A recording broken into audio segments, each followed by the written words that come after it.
Hello everyone. आप सभी का फिर से स्वागत है। ये एनसीईआरटी ज्योग्राफी का डिस्कशन है। हमारा टॉपिक है अपवाह तंत्र अध्याय 8। इस टॉपिक से रिलेटेड कुछ पॉइंट बचे हुए, पहले इनको कवर करेंगे। तो देखिए, पहला पॉइंट है भारत की प्रमुख नदियां। इन नदियों की जो उद्गम स्थल है, जो संगम है, इन नदियों की जो सहायक नदियां हैं, इन नदियों के किनारे जो बसे नगर हैं और इनसे जुड़े जो परियोजनाएं हैं, इन तमाम पहलुओं पर फोकस करेंगे। तो स्टार्ट करते हैं। पहला है सिंधु नदी। इसका उद्गम स्थल कहां पर है? तिब्बत में मानसरोवर झील के पास, यानी कैलाश पर्वत के समीप। सिंधु नदी की जो संगम है वो कहां पर होता है? तो कराची के निकट अरब सागर में। सिंधु नदी की सहायक नदियां कौन कौन सी हैं? सतलज है, ब्यास है, रावी है, चिनाब है, झेलम है, सिंगी है, जास्कर है, गरवग चू है, सियोक है, सिगार है, गिलगित है। इसके किनारे जो बसे नगर हैं, सखूर है, हैदराबाद है, डेरागा जिखान है, डेरा इस्माइल खान है पाकिस्तान में। और नेक्स्ट है सतलज नदी यानी सतुद्री नदी। प्राचीन नाम भी याद रखिएगा। सतलज नदी का जो उद्गम स्थल है मानसरोवर झील के निकट राकसताल झील। संगम कहां पर होता है? तो कपूरथला के दक्षिण पश्चिम सिरे पर ब्यास नदी में तथा मिठान कोट के निकट सिंधु नदी में। और इसकी जो सहायक नदियां हैं सिप्ती है, वास्पा है, ब्यास है। देखिए, सतलज नदी के किनारे जो बसे नगर हैं लुधियाना, फिरोजपुर और बहावलपुर। बहावलपुर पाकिस्तान का है, तो पाकिस्तान में बहावलपुर जो है सतलज नदी के किनारे बसा हुआ है। सतलज नदी से जो जुड़े परियोजनाएं हैं इसको याद रखिएगा। भाखड़ा नांगल यानी गोविंद सागर बांध है, नाथपा झाकरी बांध है और कोल बांध है। इसके बाद है झेलम नदी, जिसका प्राचीन नाम बितस्ता है। उद्गम स्थल कश्मीर के बेरीनाग झरने से। संगम त्रिमु के निकट चिनाब नदी में। सहायक नदियां हैं किशनगंगा, लिदार, करवेश, ऊंच। और इसके किनारे जो बसे नगर है श्रीनगर है।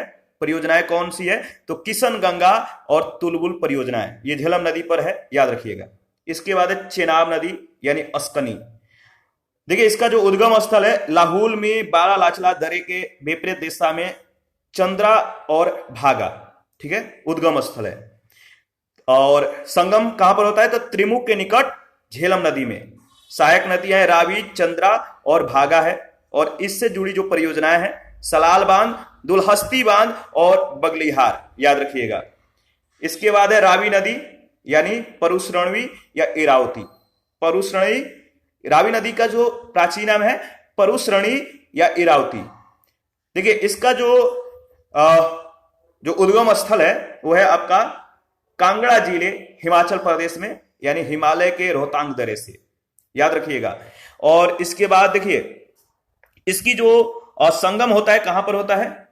संगम तो झांग जिले के सीमा पर चिनाब नदी, ठीक है। इसकी सहायक नदियां जो है बताइएगा कौन कौन सी इसकी सहायक नदियां हैं?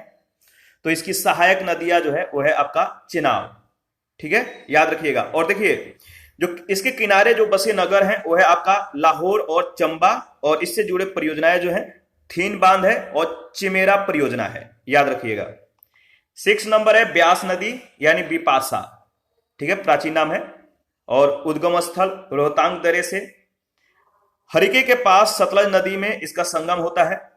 जो सहायक नदियां हैं पार्वती है, सैंज है, तीर्थन है, रूहल है। और इसके किनारे जो बसे नगर है वो है मंडी। और इससे जुड़ी जो परियोजनाएं हैं पोंग व हरिके बांध है। गंगा नदी जो है इसका उद्गम स्थल कहां पर है? तो केदारनाथ चोटी के उत्तर में गोमुख नामक स्थान से, ठीक है। और इसका उद्गम उद्गम देखिए, उद्गम स्थल याद रखिएगा गंगा नदी का, बहुत इंपॉर्टेंट है। और इसका बताइए, इसका जो संगम होता है वो गवालंदो के निकट ब्रह्मपुत्र के साथ मिलकर बंगाल के खाड़ी में। इसकी सहायक नदियां अलकनंदा है, भागीरथी है, रामगंगा है, यमुना है, गोमती है, घाघरा है, गंडक है और कोसी है। गंगा नदी के किनारे जो बसे हुए नगर हैं हरिद्वार है, कानपुर है, इलाहाबाद है, वाराणसी है, भागलपुर है, पटना है और कोलकाता है, याद रखिएगा। और गंगा नदी से जुड़े जो परियोजनाएं हैं टिहरी बांध, भागीरथी और फरक्का बांध, श्रृंगा, याद रखिएगा, इंपॉर्टेंट है। इसके बाद है यमुना नदी, ठीक है। यमुना नदी और इसका जो उद्गम स्थल है बंदर पूछ में पश्चिमी ढाल पर स्थित यमुनोत्री हिमानी से। इसका संगम कहां पर होता है? तो इलाहाबाद में गंगा नदी में। इसकी जो सहायक नदियां हैं, गिरी है, असम है, चंबल है, बेतवा है, केन है, टोंस है, याद रखिएगा। और इसके किनारे जो बसे नगर हैं यमुना नदी के किनारे, पोंटा साहिब हिमाचल प्रदेश, यमुना नगर हरियाणा, दिल्ली उत्तर प्रदेश, ठीक है, दिल्ली उत्तर प्रदेश जो मथुरा में है, मथुरा याद रखिएगा। उत्तर प्रदेश का जो शहर है मथुरा, आगरा, हमीरपुर, इलाहाबाद। तो उत्तर प्रदेश के 4 शहर, ठीक है, दिल्ली, यमुनानगर जो कि हरियाणा में है, पोंटा साहिब जो कि हिमाचल प्रदेश में है, ये सभी यमुना नदी के किनारे बसे हुए नगर हैं। और इससे जुड़े जो परियोजना है वह है लखवर ब्यासी बांध। रामगंगा नदी, इसका जो बताइए, रामगंगा नदी जो है इसका उद्गम स्थल कहां पर है? तो नैनीताल के निकट है। संगम कहां पर होता है? कनौज के निकट गंगा नदी में। और इसकी सहायक नदी कौन सी है? कोह नदी है। और इससे जुड़े जो परियोजना है कालागढ़ बांध यानी रामगंगा परियोजना, इंपॉर्टेंट है। इसके बाद है गोमती नदी। गोमती नदी का जो उद्गम स्थल है उत्तर प्रदेश के पीलीभीत जनपद से। संगम है गाजीपुर के निकट गंगा नदी में। सहायक नदी जो है गोमती नदी का सई है, जुमकाई है, बरना है, गच्छई है, चूहा है। और इसके किनारे जो बसे नगर हैं लखनऊ, जौनपुर, गाजीपुर। घाघरा नदी यानी सरयू नदी, इसका उद्गम स्थल तिब्बत के मापचा चुंगो हिमनद से होता है। संगम छापरा के पास गंगा नदी में। सहायक नदियां हैं राप्ती है, शारदा है और छोटी गंडक है। और इसके किनारे जो बसे नगर हैं अयोध्या है, फैजाबाद है, बलिया है। परियोजनाएं, इससे जुड़ी जो परियोजनाएं हैं वह है घाघरा बांध, ठीक है। इसके बाद है शारदा नदी। इसका जो उद्गम स्थल है तिब्बत के सीमांत पूर्वोत्तर कुमायूं के निकट मिलान हिमनद से। तो शारदा नदी का जो उद्गम स्थल है मिलान हिमनद है।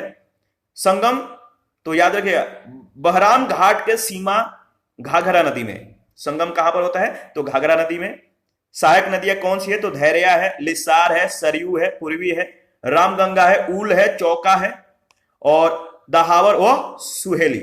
इससे जुड़े जो परियोजनाएं हैं वह शारदा बांध। इसके बाद है गंडक नदी। उद्गम स्थल तिब्बत नेपाल सीमा पर धौलागिरी पर्वत श्रेणी से होता है। इसका संगम पटना के समीप सोनपुर नदी में। सहायक नदियां कौन कौन सी है? तो काली गंडक, त्रिशूली और गंगा है। त्रिशूली गंगा, गंगा नहीं, काली गंडक और त्रिशूली गंगा गंडक नदी की सहायक नदियां हैं। इसके किनारे जो शहर बसा हुआ है पटना है। और इससे जुड़े जो परियोजनाएं हैं त्रिवेणी के पास बैराज बनाया गया है। इसके बाद है राप्ती नदी। इसका उद्गम स्थल रुकुमकोट नेपाल नदी, रुकुमकोट नदी में जो कि नेपाल में है, यहां से होता है। और संगम कहां पर होता है? तो बरहस के निकट घाघरा नदी में। इसके जो सहायक नदियां हैं वो है रोहिणी। इसके किनारे बसे नगर जो है गोरखपुर है। कोसी नदी जो है नेक्स्ट है कोसी नदी। इसकी जो उद्गम स्थल है, कोसी नदी कहां से उद्गमित होता है? तो प्रवाह की 7 धाराओं में से मुख्य धारा अरुण नाम से माउंट एवरेस्ट के पास गोसाई थान चोटी से होता है, ध्यान रखिएगा। और इसका संगम भागलपुर जनपद में कारगोला के दक्षिण पश्चिम में गंगा नदी में होता है। इससे जुड़े जो देखिए परियोजनाएं हैं, कोसी परियोजना है। और इसकी जो सहायक नदियां हैं सनकोसी है, तामू है, ठीक है, कोसी, लिछू कोसी, तलखू, दूध कोसी, अरुण, तामूर कोसी। इसके बाद है चंबल नदी। इसका जो उद्गम स्थल है मध्य प्रदेश के महू के निकट विंध्य पर्वतमाला की जनापाव पहाड़ी से। और याद रखिए जनापाव पहाड़ी से, विंध्य पर्वतमाला के। और इसका जो संगम होता है इटावा के पास यमुना नदी में। इसकी सहायक नदियां जो है काली सिंध है, तिस्ता है, पार्वती है, बनास है, नेवाज है, छिप्रा है, दूधी नदी है। और इससे जुड़े जो परियोजनाएं हैं गांधी सागर, राणा प्रताप सागर और जवाहर सागर बांध राजस्थान। बेतवा नदी जो है इसका उद्गम स्थल रायसेन जनपद है, मध्य प्रदेश के कुमरा गांव के निकट विंध्य पर्वतमाला से। जो इसका संगम होता है हमीरपुर के निकट यमुना नदी में। बेतवा नदी से जो संबंधित परियोजनाएं हैं वो है माता टीला बांध, याद रखिएगा इंपॉर्टेंट है, माता टीला बांध और राजघाट बांध। इसकी जो सहायक नदियां हैं धसान है, बीना है। और इसके किनारे जो बसे हुए नगर हैं सांची है, ओरछा है और हमीरपुर है। के नदी का जो उद्गम स्थल है सतना जनपद है मध्य प्रदेश में, सतना जनपद मध्य प्रदेश में कैमूर पहाड़ी से। इसका जो संगम होता है चीला में, यमुना नदी में, चीला बांदा में है। और इसकी सहायक नदी है कयान, सोनार, उर्मिल। ठीक है, इसके किनारे बसे हुए नगर बांदा है। तमसा नदी यानी दक्षिणी टोंग, इसकी जो उद्गम स्थल है कैमूर पहाड़ी में स्थित तमसा कुंड नामक जलाशय से होता है। संगम इलाहाबाद से आगे गंगा नदी में। इसके बाद सोन नदी है यानी स्वर्ण नदी जिसे बोलते हैं। देखिए, अमरकंटक के पहाड़ी से सोनभद्र में जो है इसका उद्गम होता है। पटना से पूर्व गंगा नदी में इसका संगम होता है। सहायक नदियां महानदी है, बांस है, गोपत है, रिहंद है, कांकर है, उत्तरी कोयली, कन्हार है और घगर है। ठीक है, इसके किनारे जो बसे नगर हैं बालू में, देखिए इसका जो इंपॉर्टेंट है याद रखिएगा, किनारे जो बसे नगर हैं बालू में स्वर्ण कणों की प्राप्ति के कारण सोन नामकरण हुआ है। डेहरी में सिंचाई, बरास बाण सागर बांध इससे जुड़े परियोजनाएं हैं। दामोदर नदी जो है छोटा नागपुर पठार के पलामू से यानी झारखंड से इसका उद्गम होता है। और इसका संगम तो हुलका के पास हुगली नदी में, हुगली की सबसे बड़ी सहायक नदी में इसका संगम होता है। और इसकी सहायक नदियां जो हैं बराकर है, कुनार है, जमुनिया है। इससे इसके किनारे जो बसे हुए नगर है धनबाद है, दुर्गापुर है। और इससे जुड़े जो परियोजना है पंचेत हिल, तिलया, कोनार, अयर, बगरमो बांध, मैथान, ये सभी परियोजनाएं हैं। यानी इनसे जुड़े जो इंपॉर्टेंट इंफॉर्मेशन है आपको ध्यान में रखना है। ब्रह्मपुत्र नदी जो है इसका जो उद्गम स्थल है मानसरोवर झील के निकट चेमायुंगडुंग हिमनद से। यह प्रश्न पूछा गया है, तो चेमायुंगडुंग हिमनद से ब्रह्मपुत्र नदी का उद्गम होता है। और ग्वालंदो के निकट पद्मा यानी गंगा नदी में इसका जो है क्या होता है, इसका संगम होता है। इसकी जो सहायक नदियां हैं याद रखिएगा ब्रह्मपुत्र नदी की, बहुत बार पूछा गया है, दिबांग है, लोहित है, सेरी है, निम्न दिहांग है, सुवनसिरी है, सिरी भाद्री है, धनसिरी है, बंडी है, मानस है, संकोच है, धारला है, तिस्ता है, बुरही है, दिहांग, दिसांग, दीखो, झांसी, कुलसी और जिंजीराम। झांसी, झांसी याद रखिएगा, झांसी, झांसी नहीं झांसी। और देखिए इसके किनारे जो बसे हुए नगर है गुवाहाटी है, डिब्रूगढ़ है, धुबरी से, जो धुबरी जो है असम में यानी असम में धुबरी, धुबरी के बाद बांग्लादेश में ये प्रवेश करता है ब्रह्मपुत्र नदी। और इससे जुड़ी जो परियोजनाएं हैं यानी इससे जुड़े जो इंफॉर्मेशन है याद रखिएगा, मांजुली द्वीप जो है ब्रह्मपुत्र नदी पर ही है, मांजुली द्वीप। 23 नंबर जो है गोदावरी नदी है, वृद्ध गंगा या वृद्ध गंगा, दक्षिणी गंगा के नाम से यह प्रसिद्ध है। इसका उद्गम स्थल है नासिक के पश्चिमी घाट में त्रयंबक पहाड़ी से, महाराष्ट्र से इसका उद्गम होता है। और संगम आंध्र प्रदेश के निकट बंगाल के खाड़ी में यानी मसूलीपट्टनम में। और इसकी जो सहायक नदियां हैं परवरा है, पूर्णा है, मंजरी है, पेन गंगा है, वेन गंगा है, वर्धा है, प्राणहिता है, इंद्रावती है, मानेर है, सबरी है। इसकी जो इससे जुड़ी गोदावरी नदी है इससे जुड़ी जो परियोजनाएं हैं राजमुंद्री के निकट एनीकट बांध को बनाया गया है। और नासिक, भद्राचलम और नांदेड़ इसके किनारे बसे हुए शहर हैं, याद रखिएगा। इसके बाद है कृष्णा नदी, इसका उद्गम स्थल महाबलेश्वर के पास पश्चिमी घाट से होता है। संगम विजयवाड़ा के निकट बंगाल के खाड़ी में। सहायक नदियां कौन कौन सी हैं, तो तुंगभद्रा है, कोयना है, घाट प्रभा है, माल प्रभा है, भीमा है, मूसी है, मुरेरू है, दूधगंगा है। इसके किनारे बसे हुए नगर हैं सतारा, विजयवाड़ा। परियोजनाएं श्रीशैलम व नागा अर्जुन सागर बांध है। तुंगभद्रा संगम द्वार, तुंगभद्रा संगम द्वारा, देखिए इसका जो उद्गम स्थल है तुंग प्लस भद्रा नदियों के कृष्णा नदी में पश्चिमी घाट में काडूर जनपद से। तो तुंग और भद्रा नदियों के कृष्णा नदी में पश्चिमी घाट में कांडूर जनपद से जो है इसका उद्गम होता है। संगम कुरनूल सागर के पास और हिंद, ठीक है, गंगा मूल चोटी से भद्रा, ये सभी जो है इंफॉर्मेशन इंपॉर्टेंट है, आपको ध्यान में रखना है। सहायक नदियां हैं कुमुदवती, वर्धा, हगरी, विजयनगर। और इसके किनारे जो बसे हुए नगर हैं हरिहर है, कुरनूल है, मेटूर बांध है, मतलब। और देखिए इसका जो परियोजना है वो है मल्लपुर के निकट, ठीक है, परियोजनाएं इससे संबंधित बनाया गया है, मतलब इससे जुड़े जो परियोजना है मलपुर के निकट जो है, मलपुर के निकट बना है।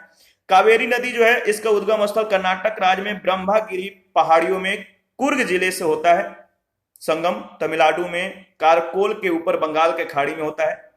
इसकी सहायक नदियां जो है हिरांगो है, हेमवती है, शिमला है, अर्कवती है, लक्ष्मण तीर्थ है, काबिनी है, स्वर्णवती है, भवानी है, अमरावती है, नोएल है। और इसके किनारे जो बसे नगर है तिरुचिरापल्ली है और श्रीरंगपत्तनम है। परियोजनाएं मेटूर बांध।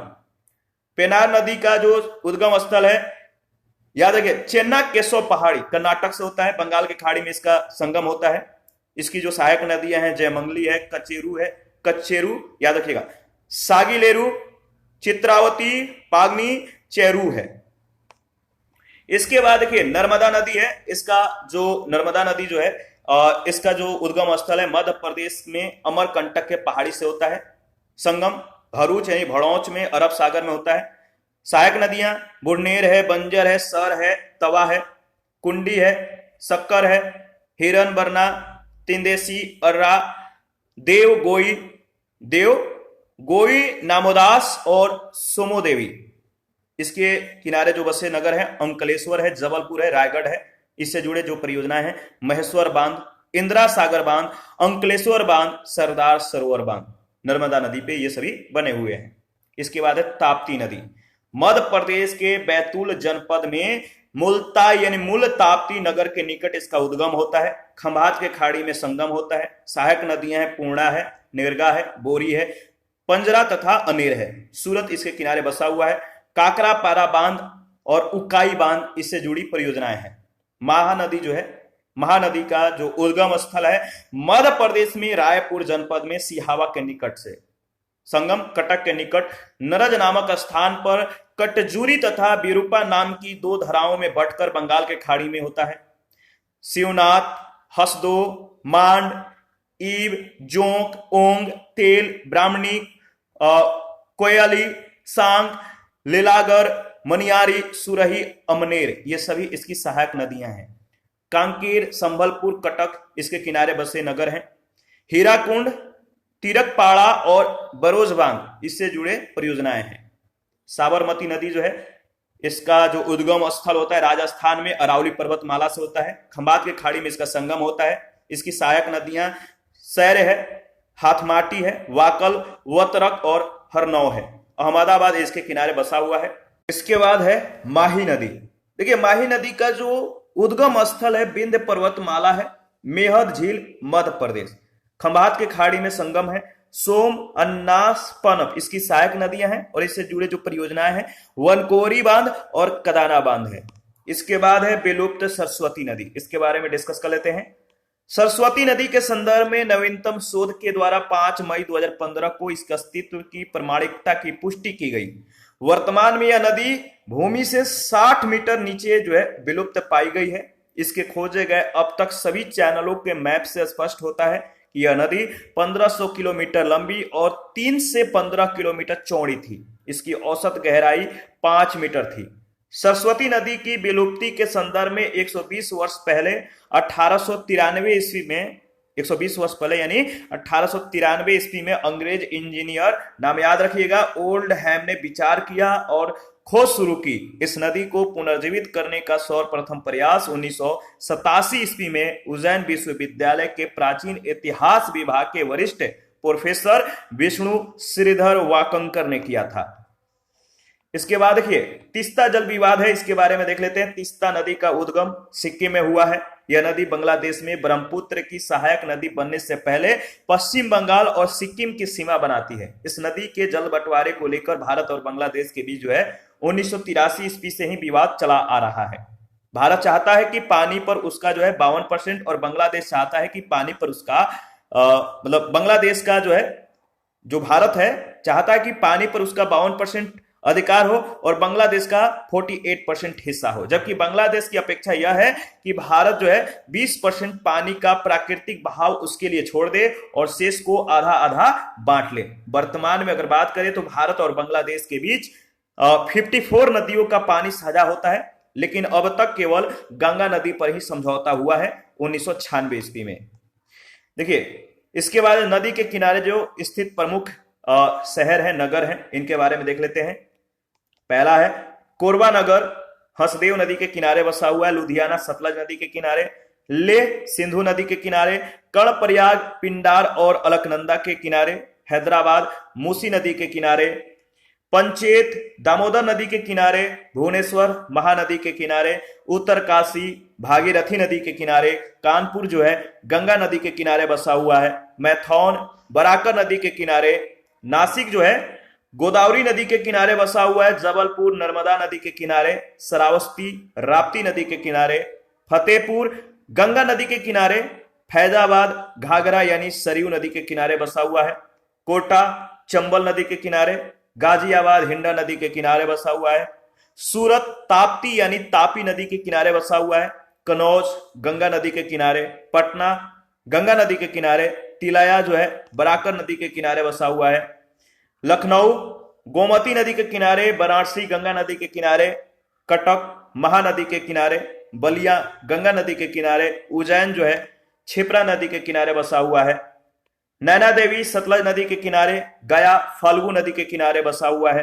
गोरखपुर राप्ती नदी के किनारे। अहमदाबाद साबरमती नदी के किनारे। दिल्ली यमुना नदी के किनारे। इटावा भी यमुना नदी के किनारे बसा हुआ है। बंगलुरु वृषभावती नदी के किनारे। फर्रुखाबाद जो है ये गंगा नदी के किनारे। मंगलौर नेत्रवती नदी के किनारे। और शिमोगा जो है तुंगा नदी के किनारे बसा हुआ है। इसको एक दो बार रिवीजन कर लीजिएगा, यहां से प्रश्न पूछे जाते हैं। एक प्रश्न हमेशा जो है पूछा गया है, तो याद रखिएगा। इसके बाद है हाजीपुर, ये गंडक नदी के किनारे बसा हुआ है। बैतूल ताप्ती नदी के किनारे। बिदिशा बेतवा नदी के किनारे। जगदलपुर इंद्रावती नदी के किनारे। गुप्त काशी मंदाकिनी नदी के किनारे। गोविंद घाट अलकनंदा और लक्ष्मण गंगा के किनारे। फिरोजपुर सतलज नदी के किनारे। रामबाड़ा मंदाकिनी नदी के किनारे। गौरीकुंड मंदाकिनी नदी के किनारे। गिलगित नदी के किनारे। सिंदरी दामोदर नदी के किनारे बसा हुआ है। आगरा जो है यमुना नदी के किनारे। बद्रीनाथ अलकनंदा नदी के किनारे। प्रयागराज गंगा व यमुना नदी के किनारे। रुद्रप्रयाग मंदाकिनी व अलकनंदा नदी के किनारे। भागलपुर गंगा नदी के किनारे। देवप्रयाग जो है भागीरथी और अलकनंदा के किनारे बसा हुआ है। विजयवाड़ा कृष्णा नदी के किनारे। धुबरी ब्रह्मपुत्र नदी के किनारे। टिहरी भागीरथी और भिलांगना नदी के किनारे बसा हुआ है। कुरनूल तुंगभद्रा नदी के किनारे। मानस नदी के किनारे। जमशेदपुर स्वर्ण रेखा एवं खरकई नदी के किनारे। सांची बेतवा नदी के किनारे। मथुरा यमुना नदी के किनारे। मुंगेर गंगा नदी के किनारे। डिब्रूगढ़ ब्रह्मपुत्र नदी के किनारे। ओरछा जो है ये बेतवा नदी के किनारे बसा हुआ है। बरेली रामगंगा नदी के किनारे। इसके बाद होनावर जो है शरावती नदी के किनारे। ग्वालियर चंबल नदी के किनारे। पुणे मूलामुथा नदी के किनारे। भरूच नर्मदा श्रीनगर झेलम नदी के किनारे। चेन्नई अंडियार नदी के किनारे बसा हुआ है, याद रखिएगा। इसके बाद जो है नेक्स्ट देखिए पंढरपुर जो है ये भीमा नदी के किनारे बसा हुआ है। श्रीनगर झेलम नदी के किनारे बसा हुआ है। अयोध्या सरयू यानी घाघरा नदी के किनारे। मुरादाबाद रामगंगा नदी के किनारे। संबलपुर महानदी के किनारे। विष्णु प्रयाग धौली गंगा व अलकनंदा नदी के किनारे। कोलकाता हुगली नदी के किनारे। तिरुचिरापल्ली कावेरी नदी के किनारे बसा हुआ है। आइजोल धलेश्वरी नदी के किनारे बसा हुआ है। श्रीरंगपट्टनम कावेरी नदी के किनारे। रावत भाटा चंबल नदी के किनारे। सुकोवा घाट ब्रह्मपुत्र नदी के किनारे। हरिद्वार गंगा नदी के किनारे। गुवाहाटी ब्रह्मपुत्र नदी के किनारे बसा हुआ है। जौनपुर गोमती नदी के किनारे। चंबा रावी नदी के किनारे। पंढरपुर भीमा नदी के किनारे। मंडी जो है ब्यास नदी के किनारे। गांधीनगर साबरमती नदी के किनारे। होशंगाबाद नर्मदा नदी के किनारे। भरूच नर्मदा नदी के किनारे। नांदेड़ गोदावरी के किनारे। नेल्लोर पेनुरू नदी के किनारे। पणजी मांडवी नदी के किनारे। कारवाड़ काली नदी के किनारे। मैटूर कावेरी नदी के किनारे। ईरोड जो है ये भी कावेरी नदी के किनारे बसा हुआ है। मदुरै वैगई नदी के किनारे। तंजावुर कावेरी नदी के किनारे। बक्सर गंगा नदी के किनारे बसा हुआ है। हावड़ा हुगली नदी के किनारे बसा हुआ है। संबलपुर ब्रह्मपुत्र नदी के किनारे बसा हुआ है। नासिक गोदावरी नदी के किनारे। और रामनाथपुरम जो है वैगई नदी के किनारे। और अजमेर लूनी नदी के किनारे बसा हुआ है। इसको एक दो बार खुद से रिवीजन कर लीजिएगा, बहुत ज्यादा इंपॉर्टेंट है, ठीक है, याद रखिएगा। नदी बहाव प्रवृत्ति, इसके बारे में हम लोग डिस्कस करेंगे। जो नदी बहाव प्रवृत्ति है, एक नदी के अपवाह बेसिन में वर्ष भर यानी सालों भर कह सकते हैं, तो एक नदी के अपवाह बेसिन में वर्ष भर में जल प्रवाह के प्रारूप को नदी बहाव प्रवृत्ति, ठीक है, कहा जाता है। नदी बहाव प्रवृत्ति। उत्तर भारत के हिमालय से निकलने वाली जो नदियां हैं ये 12 मासी हैं, 12 महीने बहती हैं, क्योंकि ये अपना जल बर्फ पिघलने और वर्षा होने से प्राप्त करती हैं। जबकि जो दक्षिण भारत की नदियां हैं इनके बहाव की प्रवृत्ति जो है वर्षा के द्वारा नियंत्रित होती है, जो प्रायद्वीपीय पठार के लिए एक स्थान से दूसरे स्थान पर भिन्न होती है। जल विसर्जन यानी डिस्चार्ज जो होता है, जल विसर्जन नदी में समय अनुसार जल प्रवाह के आयतन का माप है। इसे क्यूसेक यानी क्यूबिक फुट प्रति सेकेंड या क्यूमैक्स क्यूबिक मीटर प्रति सेकेंड में मापा जाता है।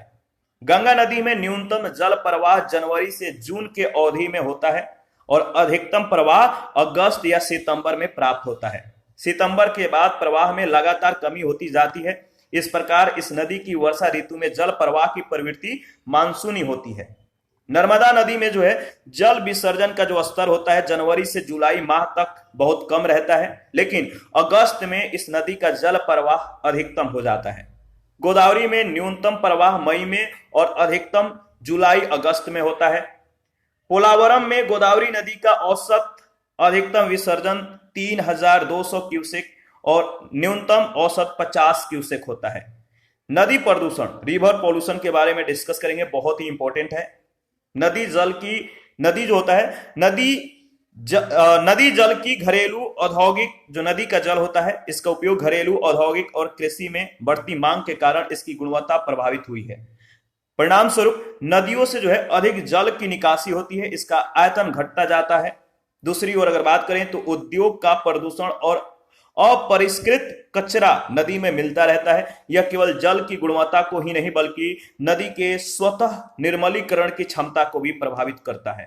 जैसे दिए गए समुचित जल प्रवाह में गंगा का जल जो है लगभग 20 किलोमीटर क्षेत्र में फैले बड़े शहरों की गंदगी को कम करके समाहित कर सकता है, लेकिन लगातार बढ़ते हुए औद्योगिकरण और शहरीकरण के कारण ऐसा संभव नहीं हो पाता है। अनेक नदियों में प्रदूषण का जो स्तर है वो बढ़ता जा रहा है। नदियों का अर्थव्यवस्था में जो महत्व है इसके बारे में डिस्कस करेंगे, जो कि बहुत इंपॉर्टेंट है। देखिए, नदियों का जल जो है वह महत्वपूर्ण प्राकृतिक संसाधन है जो अनेक मानवीय क्रियाकलापों के लिए अनिवार्य है। याद रखिएगा। देखिए यहां पे आप देख सकते हैं नदी प्रवृत्ति जो है दिया गया है, तो एक बार फिगर को जो है आप अच्छे से एनालिसिस कर लीजिएगा। नर्मदा है, गोदावरी है, ठीक है, इसके बाद गंगा है और झेलम है। भारत जैसे देश के लिए जहां अधिकांश जनसंख्या जो है जीविका के लिए कृषि पर निर्भर है, वहां सिंचाई, नौवहन और जल विद्युत निर्माण में नदियों का जो महत्व है बहुत अधिक है। वर्तमान समय में भारत में कुल विद्युत का लगभग 11.8% भाग जल विद्युत से प्राप्त होता है। जल प्रपात, वाटरफॉल, जब नदी के मार्ग में स्थानीय उत्थान हो जाता है तो ढाल में अचानक परिवर्तन के कारण ऊंचे स्थानों से जल ढाल के सहारे निचले भागों में गिरने लगता है। ऐसी स्थलाकृति को जल प्रपात कहा जाता है। वर्ल्ड वाटर फॉल्स डेटाबेस के अनुसार चौड़ाई के दृष्टि से भारत का सबसे बड़ा जलप्रपात कर्नाटक राज्य में शरावती नदी पर जोग या गरसोपा जलप्रपात है, जबकि आयतन के दृष्टि से भारत का सबसे बड़ा जलप्रपात इसी राज्य में कावेरी नदी पर स्थित शिव समुद्रम जलप्रपात है। चित्रकूट जलप्रपात छत्तीसगढ़ राज्य के बस्तर जिले में जगदलपुर के पास इंद्रावती नदी पर अवस्थित है। इसे भारत के नियाग्रा प्रपात के रूप में भी जाना जाता है। दूध सागर जलप्रपात पश्चिमी घाट में गोवा और कर्नाटक की सीमा पर मांडवी नदी पर स्थित है। धुआंधार जलप्रपात मध्य प्रदेश के जबलपुर में नर्मदा नदी पर स्थित है। लैंडसिंग जलप्रपात और नोहकालीकाई जलप्रपात मेघालय राज्य में स्थित है। नोहकालीकाई याद रखिएगा। देखिए, भारत में स्थित जो प्रमुख जलप्रपात है दूध सागर मांडवी नदी पर है। संबंधित जो राज्य हैं गोवा और कर्नाटक के सीमा पर है। धुआंधर जो है ये नर्मदा नदी पर है, मध्य प्रदेश जबलपुर में। लिंग कसियार वाह काबा नोहकालीकई नोहंगीथियांग, ठीक है, थोड़ा नाम अजीब टाइप का है।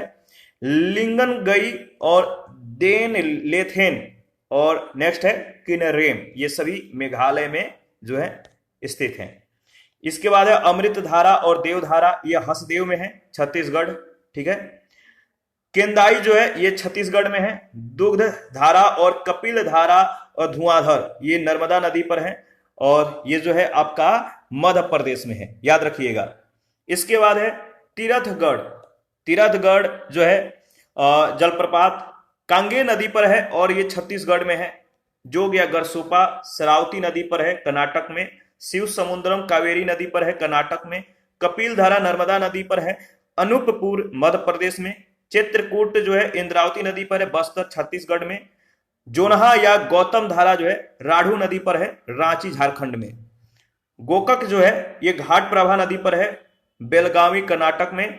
लोध या बूढ़ा घाघ जो है बूढ़ा नदी पर है, लातेहार झारखंड में। दसम या दसोंग जो है कांची नदी पर है, रांची झारखंड में। चुलिया जो जलप्रपात है ये चंबल नदी पर है, चंबल नदी पर ये राजस्थान में है। भालकुंड या राहतगढ़ जो जलप्रपात है बीना नदी पर है और ये जो है सागर या मध्य प्रदेश में है, सागर मध्य प्रदेश। डुडुमा जलप्रपात ये किस नदी पर है, तो मशकुंड पर, कोरापुट यानी उड़ीसा में है। और भांबली वजराई जो जलप्रपात है उर्मोदी नदी पर है, ये महाराष्ट्र में है। कुंचिल जलप्रपात, तो ये कुंचिल जलप्रपात जो है कुंचिल वाटरफॉल कर्नाटक के शिमोगा जिले के वराही नदी पर स्थित है। यह भारत का सबसे ऊंचा जलप्रपात है, इसकी ऊंचाई 455 मीटर है। यह कर्नाटक में पर्यटन का जो है प्रमुख आकर्षण स्थल है, याद रखिएगा, इंपॉर्टेंट है। इसके बाद झीलें, लेक के बारे में डिस्कस कर लेते हैं। पृथ्वी की सतह के गर्त वाले भागों को जहां जल एकत्र हो जाता है उसे लेक कहते हैं, झील कहते हैं। तो पृथ्वी की सतह के गर्त वाले जो भाग होते हैं जहां पर जल एकत्र हो जाता है, इकट्ठा हो जाता है, उसे झील कहते हैं। भारत में बहुत सी झीलें हैं जो एक दूसरे से आकार और अन्य लक्षणों में भिन्न हैं। अधिकतर झीलें अस्थायी होती हैं तथा कुछ में केवल कुछ में जो होता है केवल वर्षा ऋतु में ही पानी होता है, जैसे अंतर्देशीय अपवाह और अर्ध शुष्क क्षेत्रों की द्रोणी वाली झीलें। भारत में कुछ ऐसी झीलें हैं जिनका निर्माण हिमानियों और बर्फ चादर की क्रियाओं के फलस्वरूप होता है, जबकि कुछ अन्य झीलों का निर्माण वायु, नदियों और मानवीय क्रियाकलापों के कारण हुआ है। एक विसर्प नदी बाढ़ वाले क्षेत्रों में अपना मार्ग परिवर्तित कर गोखुर झील का निर्माण करती है। स्पीट और बार यानी रोधिका तटीय क्षेत्रों में लैगून का निर्माण करते हैं, जैसे चिल्का झील, पुलिकट झील और कोलेरियो झील। अंतर्देशीय झीलें कभी कभी मौसमी होती हैं, जैसे राजस्थान की सामर झील जो एक लवणीय जल वाली झील है। इसके जल का उपयोग नमक निर्माण के लिए किया जाता है। मीठे पानी की अधिकांश झीलें जो है हिमालयी क्षेत्र में है। यह मुख्यतः हिमानी के द्वारा निर्मित होती हैं। दूसरे शब्दों में अगर बात करें, ये तब निर्मित हुई जब हिमानियों ने गहरी द्रोणियां बनाई जो बाद में हिम पिघलने या शिलाओं या मिट्टी से भर गई। जम्मू और कश्मीर की जो वुलर झील है भूगर्भीय क्रियाओं से बनी है। यह भारत की सबसे बड़ी मीठे पानी वाली प्राकृतिक झील है। डल झील, भीमताल, नैनीताल, लोकटक और बड़ा पानी कुछ अन्य महत्वपूर्ण ये मीठे पानी की झीलें हैं। जल विद्युत उत्पादन के लिए नदियों पर बांध बनाने से भी झीलों का निर्माण हुआ है, जैसे याद रखिए गुरु गोविंद सागर भाखड़ा नांगल परियोजना। झीलें मानव के लिए अत्यधिक लाभदायक होती हैं। झीलें जो होती हैं नदियों के बहाव को सुचारू बनाने में सहायक होती हैं। अत्यधिक वर्षा के समय यह बाढ़ को रोकती हैं। सूखे के मौसम में यह पानी के बहाव को संतुलित करने में सहायता करती हैं। झीलों का प्रयोग जल विद्युत उत्पन्न करने के लिए भी किया जा सकता है। यह आसपास के क्षेत्रों की जलवायु को सामान्य बनाती हैं तथा जलीय पारितंत्र को संतुलित रखती हैं। झीलों की प्राकृतिक सुंदरता जो है पर्यटन को बढ़ाती है। झीलों की जो प्राकृतिक सुंदरता है ये पर्यटन को बढ़ावा देती है। हमें मनोरंजन, जो झीलें हैं हमें मनोरंजन भी प्रदान करती है। भारत की जो आप देख सकते हैं भारत की जो प्रमुख झीलें हैं मैप के द्वारा दर्शाया गया है कौन सी झील और किस राज्य में है। तो पीडीएफ अगर आपके पास है तो आप जो है ले लीजिए, नहीं है तो ले लीजिए, अगर है तो आप ओपन कर लीजिए। तो पीडीएफ को ओपन कीजिए। देखिए जम्मू कश्मीर में जो झीलें हैं, ठीक है, कौन कौन सी हैं, तो पेगोंग तसो झील है, तसो मोरारी झील है, ठीक है। इसके बाद हिमाचल प्रदेश में सूरज ताल है, चंद्र ताल है, नाको झील है। इसके बाद रेणुका झील है। जम्मू कश्मीर में देखिए इधर जो है ये लद्दाख का एरिया, लद्दाख में ये झीलें हैं, पंगोंग तसो झील। पूरा जम्मू कश्मीर के बारे में अगर देखें तो पेगोंग तसो झील है, तसो मोरारी झील है, बुलर झील है, डल झील है, जानसर झील है, ठीक है। और जो बुलर झील है ये भारत की ताजे जल की सबसे बड़ी झील है, ठीक है, याद रखिएगा। इसके बाद यहां पे देखिए उत्तराखंड में जो है जो झीलें हैं, सात ताल है, भीमताल है, ठीक है, रूपकुंड है और नैनी झील है। सिक्किम में सोंगमो झील है। इसके बाद देखिए इधर आपका जो राजस्थान है, राजस्थान यहां पे सांभर झील है, पुष्कर झील है राजस्थान में, जो नक्की झील है इसको भी ध्यान रखिएगा। इसके बाद पंचभद्र झील है, देवर झील है, राजसमंद झील है। जो देवर झील है राजस्थान की सबसे बड़ी मीठे जल की ये झीलें हैं, याद रखिएगा। इसके बाद आगे जो है यहां पे ये देखिए उड़ीसा में चिल्का झील है और मणिपुर में लोकटक झील है। लोकटक झील जो है पूर्वोत्तर भारत की सबसे बड़ी झील है। चिल्का झील जो है भारत की सबसे बड़ी लैगून झील है। तेलंगाना में हुसैन सागर झील है और उस्मान सागर झील है, ठीक है। इसके बाद कोलेरू झील है आंध्र प्रदेश में और पुलिकट झील है, इसको याद रखिएगा। तमिलनाडु में वीरानम झील है, चेम्बरम्बकम झील है, केरल में वेवनाथ झील है, अष्टमुडी है और सस्तम कोटा झील है, ठीक है। और महाराष्ट्र में देखिए पोई झील है, यहां पे याद रखिएगा। तो जितने भी झील हैं जिस राज्य से संबंधित हैं उनको एक बार रिवीजन कर लीजिएगा, इंपॉर्टेंट है। आगे बढ़ते हैं। झीलों के जो प्रकार हैं, देखिए झीलों के जो प्रकार हैं इन्हें यहां पे विभाजित कर दिया गया है। विवर्तनिक झीलें हैं, ज्वालामुखी क्रिया से निर्मित झीलें हैं, लेगून या अनूप झीलें हैं, हिमानी के द्वारा निर्मित झीलें हैं, वायु के द्वारा निर्मित झीलें हैं। तो ये सभी जो है झीलें, ये मतलब ये जो झीलें हैं इनका जो प्रकार है बारी बारी से जो है यहाँ पे इसके बारे में दिया गया है। देखिए जो चिल्का झील है भारत की सबसे बड़ी तटीय झील है, लैगून झील है, जो उड़ीसा तट पर स्थित है, यानी उत्तरी सरकार तट पे। यह भारत के उड़ीसा राज्य में महानदी के मुहाने पर खारे पानी की जो है एक लैगून झील है। यहाँ जो है भारतीय नौसेना का प्रशिक्षण केंद्र भी है। वर्षा ऋतु में इस झील को दया और भार्गवी नदी से जो है जल प्राप्त होता है। रूपकुंड झील जो है भारत के उत्तराखंड राज्य में एक हिमानीकृत झील है। इस झील को 1942 ईस्वी में एच के माधवन नामक एक रेंजर ने खोजा था। यह झील यहाँ पर मिलने वाले नरकंकालों के कारण चर्चा का विषय बनी, इसीलिए इसे रहस्यमयी झील के नाम से भी जाना जाता है। भारत में सबसे बड़ी जो है खारे पानी की जो झील है वो है आपका सांभर झील। इसका क्षेत्र 230 किलोमीटर है, राजस्थान में है, जबकि पुलिकट भारत की दूसरी सबसे बड़ी खारे पानी की झील है।